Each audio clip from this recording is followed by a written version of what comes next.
Shalom saudara-saudara yang dikasih oleh Tuhan. Hari ini saya mengajak setiap kita untuk membaca dan merenungkan dari Mazmur pasal yang ke-10. Bila melalui pembacaan dan perenungan firman Tuhan ini, kita semakin kuat menjalani kehidupan, semakin bertumbuh dalam iman dan cinta kepada Tuhan. Mazmur pasal yang ke-10. Mengapa engkau berdiri jauh-jauh ya Tuhan, dan menyembunyikan dirimu dalam waktu-waktu kesesakan? Karena kecongkakan orang fasik giat memburu orang yang tertindas. Mereka terjebak dalam tipu daya yang mereka rancangkan, karena orang fasik memuji-muji keinginan hatinya, dan orang yang loba mengutuki dan menista Tuhan. Kata orang fasik itu dengan batang hidungnya ke atas, Allah tidak akan menuntut, tidak ada Allah, itulah seluruh pikirannya.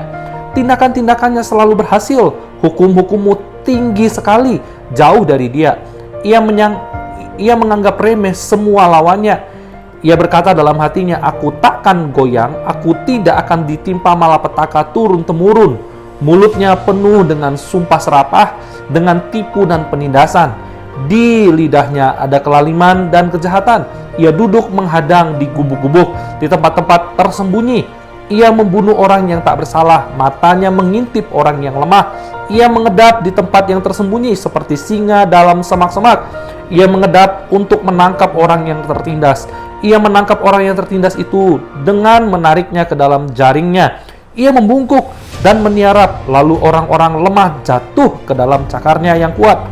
Ia berkata dalam hatinya, Allah melupakannya. Ia menyembunyikan wajahnya dan tidak akan melihatnya untuk seterusnya. Bangkitlah Tuhan, ya Allah, ulurkanlah tanganmu. Janganlah lupakan orang-orang yang tertindas. Mengapa orang fasik menista Allah sambil berkata dalam hatinya, engkau tidak menuntut? Engkau memang melihatnya, sebab engkaulah yang melihat kesusahan orang sakit hati, supaya engkau mengambilnya ke dalam tanganmu sendiri. Kepadamulah orang lemah menyerahkan diri, untuk anak yatim engkau menjadi penolong. Patahkanlah lengan orang fasik dan orang jahat. Tuntutlah kefasikannya sampai engkau tidak menemuinya lagi. Tuhan adalah Raja untuk seterusnya dan selama-lamanya. Bangsa-bangsa lenyap dari tanahnya. Keinginan orang-orang yang tertindas telah kau dengarkan ya Tuhan. Engkau menguatkan hati mereka. Engkau memasang telingamu untuk memberi keadilan kepada orang yatim dan orang yang terinjak, supaya tidak ada lagi seorang manusia di bumi yang berani menakut-nakuti. Diberkatilah setiap kita yang selalu membaca dan merenungkan firman Tuhan. Saudara-saudara yang dikasihi oleh Tuhan, salah satu pertanyaan yang sering kali kita tanyakan dalam perjalanan iman kita kepada Tuhan adalah, di manakah Engkau Tuhan? Dan pertanyaan ini sering muncul ketika kita sangat membutuhkan Tuhan untuk menolong kita. Namun yang terjadi, Ia tetap tidak menolong kita. Maka wajar sekali jika kita itu bertanya demikian, bukan? Nah, yang lebih membuat kita frustasi adalah justru di saat-saat kita sangat membutuhkan Tuhan, Ia absen dari hidup kita. Sebagaimana seorang anak yang lepas dari tangan bapaknya di tengah-tengah keramaian orang. Demikianlah kita. Saudara, kita mungkin merasa sendirian tanpa pegangan. Allah sama sekali tidak peduli dengan apa yang kita alami, itu yang kita rasakan, bukan? Tak jarang saat kita menghadapi situasi-situasi yang sulit itu, kita justru meragukan Allah. Bahkan ditambah lagi terkadang kita melihat ada orang-orang yang tidak takut dalam Tuhan, yang tidak takut akan Tuhan. Mereka tidak pernah mencari Tuhan, hidupnya bebas dengan cara-cara dunia dan dosa, kok malah terlihat begitu bahagia dan diberkati sekali, bukan? Seolah-olah kehidupan mereka itu sangat lancar tanpa ada masalah. Nah, saudara, kenyataan seperti ini akhirnya dapat membuat kita tuh menjadi ragu dan mempertanyakan Tuhan. Apakah Tuhan itu ada? Di manakah Tuhan itu?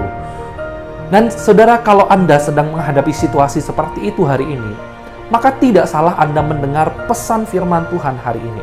Dan saya mengajak saudara belajar dari Mazmur pasal yang 10. Hal semacam inilah yang sempat dipertanyakan oleh Daud dalam firman Tuhan ini.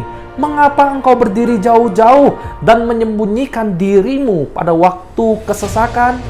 Saudara, keluhan Daud ini didasarkan atas kenyataan yang sedang dialaminya. Dia mengalami dan melihat situasi yang sangat buruk. Ia menjumpai adalah orang-orang fasik yang seakan-akan menari di atas kenyataan bahwa ada Allah yang menghakimi dunia tetapi tidak pernah menghakimi orang-orang fasik ini. Saudara, orang fasik ini digambarkan sebagai orang yang congkak dan penuh tipu daya di ayat yang kedua. Dan mereka digambarkan adalah orang yang sombong dan berani menista nama Tuhan di ayat yang ketiga.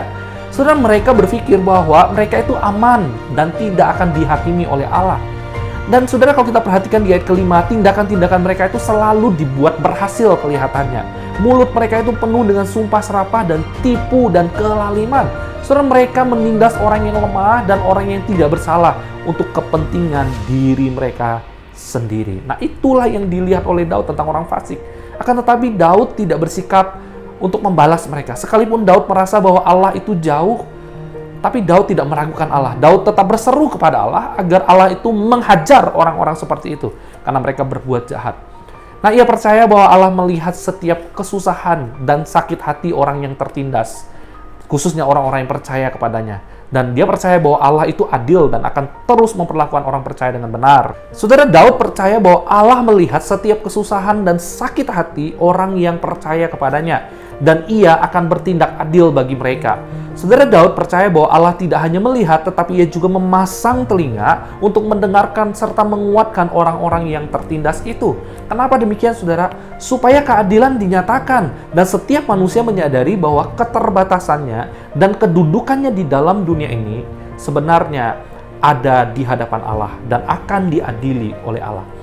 Saudara yang dikasihi oleh Tuhan, kita mesti belajar percaya pada Tuhan. Terkadang apa yang kita alami lewat setiap persoalan Tuhan izinkan terjadi untuk membentuk dan memproses kita agar menjadi pribadi yang lebih baik lagi. Pribadi yang semakin bergantung dan percaya bahwa segala sukacita dan segala damai itu hanya ada dalam Tuhan. Rasa aman dan kekuatan itu hanya ada dalam tangan Tuhan yang adil itu. Sekalipun kita bisa melihat dan kemudian kita bisa iri, kadangkala kita bisa marah, melihat ada orang-orang yang berbuat jahat, tapi hidupnya tetap baik-baik saja. Sementara kita merasa bahwa kita sudah setia melayani, kita sudah setia memberikan hidup pada Tuhan, tapi ternyata kok hidup kita nggak lancar-lancar. Saudara, nggak apa-apa. Tuhan izinkan itu terjadi untuk membentuk dan memproses kita agar kita menjadi pribadi yang punya karakter Kristus yang lebih baik lagi. Dan biarlah semua keadilan itu miliknya Tuhan. Tuhan memberkati setiap kita. Amin. Mari kita berdoa. Bapa di dalam surga, terima kasih untuk firman-Mu yang hari ini boleh kembali menguatkan kami. Hamba berdoa bagi setiap orang yang mendengar pesan firman Tuhan ini, dimanapun mereka berada, apapun yang sedang terjadi dalam hidup mereka Tuhan. Tuhan berkati mereka, Tuhan tolong mereka. Lewati setiap pergumulan, lewati setiap persoalan, kami percaya ada Tuhan yang tak pernah meninggalkan. Terima kasih Bapa, dalam nama Tuhan Yesus kami berdoa. Amin. Tuhan berkati kamu, Tuhan sayang sama kamu.